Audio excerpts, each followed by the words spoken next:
Hello, I'm Paul Needham. I'm an electrical controls engineer and I joined Liberty approximately 2 years ago. I work in the engineering department of the ACP. I'm Stephanie Oldershaw, 28 years old. I do engineering planning and operational support. The biggest thing that I love, and one of the reasons I came here, is the people.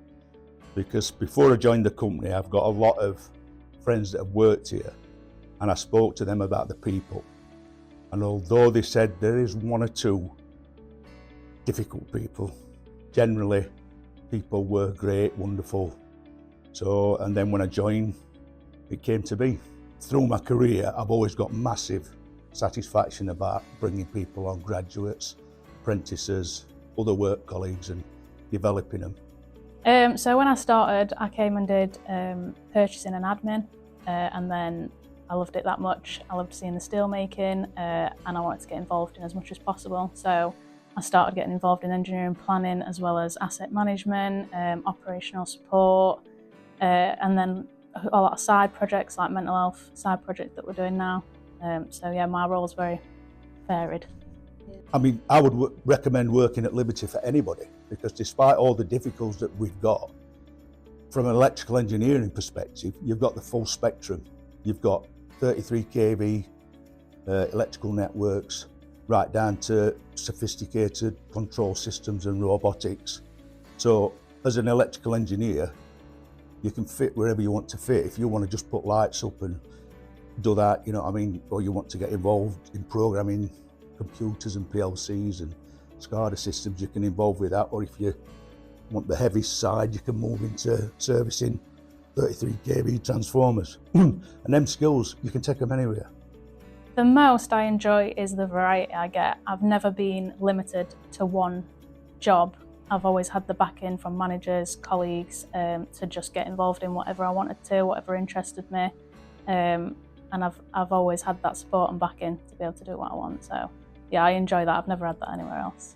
Since I've worked in steelworks for like 40 years, the biggest positive and what's kept me there has been that sense of community, where if you need something, you can go and they'll do it. They're not going to put obstacles in the way. You know what I mean? And I think they've got that here. Well, where I haven't been everywhere in Liberty, but in ACP Engineers, we've got a community that is collaborative and helpful, and they'll do whatever they can.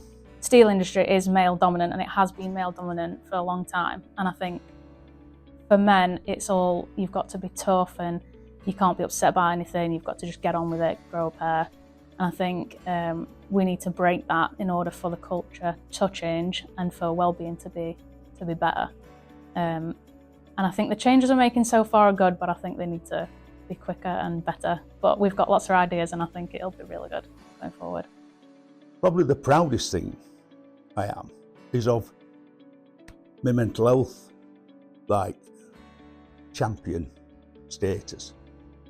Because I've gone through three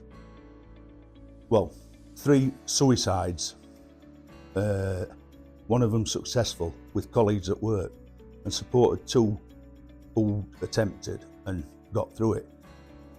And I didn't know what to do, so I had to do it just however. But then I trained myself up with a mental health first aiders course, and now I feel that I'm able to help people, not professionally, but able to stop people from going down a certain path.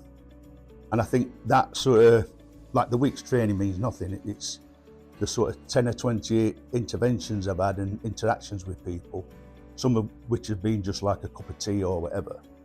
I think probably that's the thing I'm most proud of. So experiencing mental health issues myself from the ages of like 12, 13 to recently, I think it's very important in a workplace. You spend most of your time in a workplace, you spend most of your time with the people that you work with. And I think the most important thing that we need to do is ensure that men, women, younger people, whatever challenges they are facing in life, if it's work or if it's at home, we need to have the support to be able to back them, whether it be charity events or just resources to reach out, apps, our intranet. when I was in infant school, they told my mum and dad that I wouldn't get my SATs and I wouldn't be able to go to do all my GCSEs. So I got moved to schools. Massive change for me, I think. That didn't really understand that as I was younger, I don't think now. And now I've gone on to do GCSEs. I did A-level in media, business and IT, and I've got a first class honours in film and media production. And then now I'm here, come to do purchasing and admin, didn't know what I wanted to really do with my life. And now I'm on a management course, I'm a manager, and I'm really enjoying my time. So I think going from that to this is massive, yeah. I would 100% recommend joining the Liberty Steel Apprenticeship Programme because they've got some of the best facilities in the region physically, and they've got some of the best people and kindest people who will share and help you to develop your skills. And the second thing is if you get through the apprenticeship programme, you'll be able to earn lots and lots of money.